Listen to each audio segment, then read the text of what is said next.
Let's talk Barcelona. Let's talk Dani Olmo. Let's talk about Flick. Let's talk about everything that FC Barcelona is doing right, along with all their financial issues, all their sanctions, and still getting the job done. First, I want to clarify I am AA9 Skills. And no, I am not a Barcelona fan, okay? I've been seeing people in the comments down below talking about, man switched up, don't like Madrid no more. Yamin Yamal started cooking. He's a Barca fan. First of all, I'm not a fan of Barcelona or Real Madrid. If I had to pick one, I enjoy watching Real Madrid more. Real Madrid is who I grew up kind of watching outside of Benfica just because of R9, David Beckham, all of that. But don't you forget for 1 second that Ronaldinho was my greatest player of all time, and he played for Barcelona, so I watched a lot of Barca. I enjoy football, and I like giving you my take on football as a neutral and as a dummy that has no ball knowledge. But we got to talk about it. First of all, I want to call out some people. To every single Barca fan that was upset about Dani Olmo, for every single Barca fan that said it was a bad signing, for every Barca fan that said it just wasn't a smart move, he kind of proved you wrong in 45 minutes. He is the player of the game today. Not only is the player of the game today, but he gives Barcelona 3 points already. Now, it's early season, but Barcelona's top of La Liga with all the sanctions, with having to lose a bunch of players, with having to let Victor Roque go, with having to let a bunch of players go just to register this guy. It's all worth it because he already gave them 3 points. And we cannot forget Yamin Yamal still doing Yamin Yamal things. Today, it wasn't about Yamin Yamal scoring a goal. Today, it was about that Euro connection, that Spanish connection, that Yamin to Yamal to that one and only Dani Olmo for the beautiful goal to win it. Now, let's break it down. Let's start from the beginning. First of all, I want to talk about Flick and what he's done with this team. I think so far he's been the perfect manager for Barcelona. I think he's done a lot of great things with this team.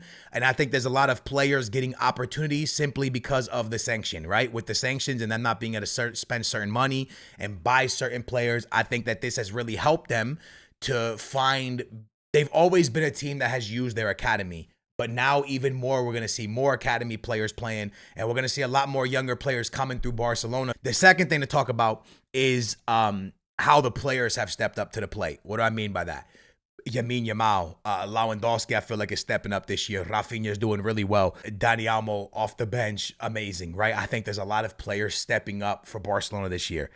The third thing I want to talk about, I don't trust Ter Stegen. Hold on, let me just go ahead and sip my coffee because this one's not. This going. People gonna mad.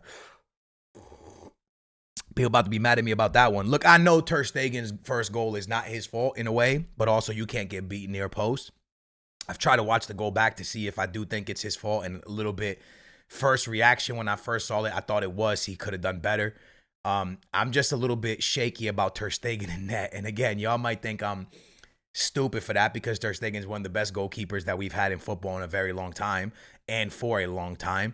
But I don't know. He just seems off right now, if I'm being honest with you. I don't know how much I trust him in net right now. And I don't know about Barca fans, but let me know how you guys feel. Because, again, I'm not a Barca fan. It's just me looking in from the outside.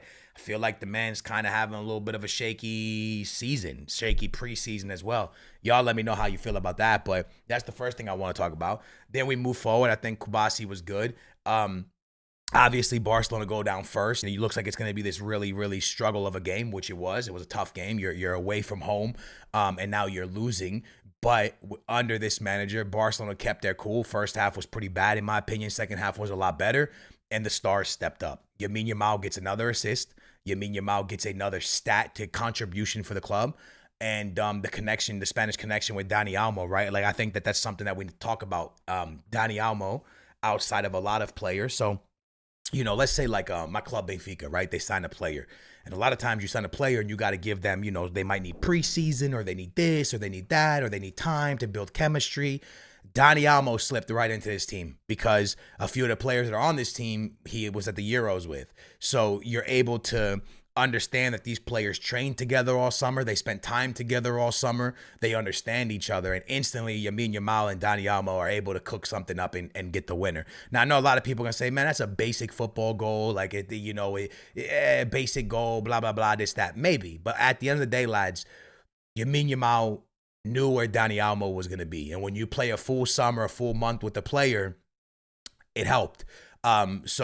And also, he's been training, just not registered. So it's one. I think he's been training, but not registered, right? But having them two play together throughout the summer, I think that's a really big deal for Barcelona. You know what I'm saying? And that's why I thought it would have been a really big deal if they got Nico Williams, because they would have went into the season with Nico Williams and Lamine Yamal, which are two players that were really like just feeling themselves, good friends, having fun, having the time of their life. Having them together, that chemistry would have really done a lot for the club.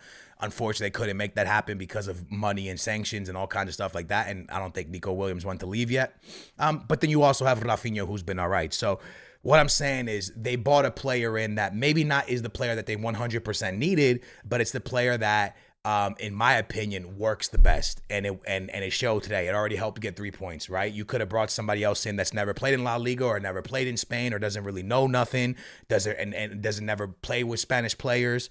And when that happens, you kind of get this time to build chemistry, time to build a relationship, and sometimes it might take a long time. Dani Olmo in right away, played well. I think he got man of the match and was able to really do great things. So sometimes we got to look at signings for what they are, not just, hey, Dani Olmo plays the cam position and that's what it is, and boom, boom, boom, and he's going to be this, and boom, boom, boom.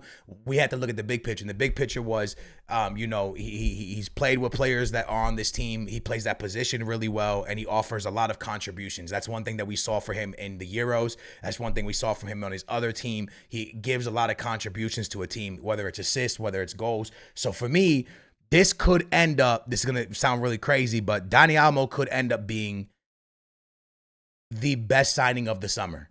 And I know a lot of people are going to give me a huge L for this and be like, that's the dumbest thing I've ever heard. But this might be the signing of the summer, because I don't really consider the Mbappe like a one of those, like, that's a signing that all fell together. We knew for years that was going to happen. It's a free agent signing. He only wanted Madrid.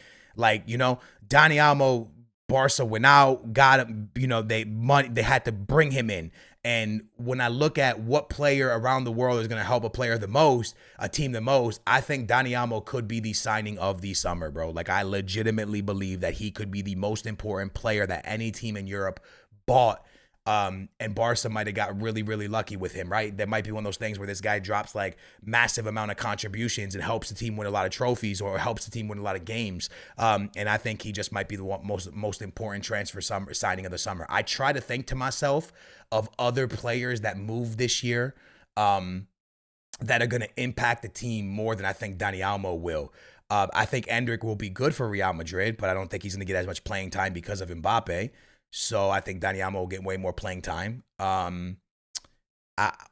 Arsenal made signings, but nothing crazy. Manchester United brought in a few players. I don't think there'll be anybody as important as Dani Olmo. I'm trying to think of massive European teams that brought in players, and I think that's going to be the sign. Listen, I could be wrong. Last year I was wrong. I called that Ugarte would be the biggest signing for PSG, and Ugarte barely played. So you make a prediction and you kind of guess. And I got the Ugarte one wrong. I'm a man, I can admit that. But I do think Dani Olmo is going to be successful at Barcelona, and I think he's going to give a lot to Barcelona. I think Barcelona fans are going to fall in love with him very quickly. I think he's just a great player all around. He might take minutes away from Torres or whatever, but at the end of the day, it is what it is. Dani Olmo, I think, is going to be the best thing for FC Barcelona and for them to win more games. And they're just exciting. Like I said, bro, I turn on Barca games now because I want to see Lamine Yamal, man. I want to see Lamine Yamal. I don't think there's anyone. Like, I think if you're a neutral, you are excited for Lamine Yamal and what he brings to football and what he could mean for football and how fun he could be to watch. So for me, it's just like, yo, I'm turning on Lamine Yamal. I'm turning on Barcelona. Like, bro, I want to see this kid cook. And it's just really exciting right now. It's cool because Barcelona, for me, is in a situation where, again, there's sanctions, there's money problems, a lot of issues there, but there's still so much fun stuff to watch there, like Lamine Yamal and seeing Kubasi grow. And Barca's a really fun team to watch, in my opinion. And I'm going to be honest, so far, I thought Flick would do good, but I didn't think he would start this good, right? They've showed that they have character to come back from losing games. They've showed that they can win away. They showed that they can get through the controversy of a season so far. So I look, I respect what he's done, and I respect what Barca's done, and anybody who thinks that Barca's not a contender to win this thing is crazy. Barcelona might not have the star power right now that Real Madrid has, but at the end of the day, they are a very good 11. They are a very good team. They are a team that's going to compete. We'll see what happens when El Clasico happens. It's going to be crazy. But I think Barcelona has gelled together better under Flick and with the Dani Olmo and stuff than Real Madrid has gelled together with Ancelotti and Mbappe. I think that team is taking a little bit longer to gel, a little bit longer for them to understand and build a chemistry with each other. And I think Barcelona kind of they connected quickly. So congratulations to Barca fans. That's my thoughts on today's game. That's my thoughts on Dani Olmo, and that's my thoughts on La Liga so far, man.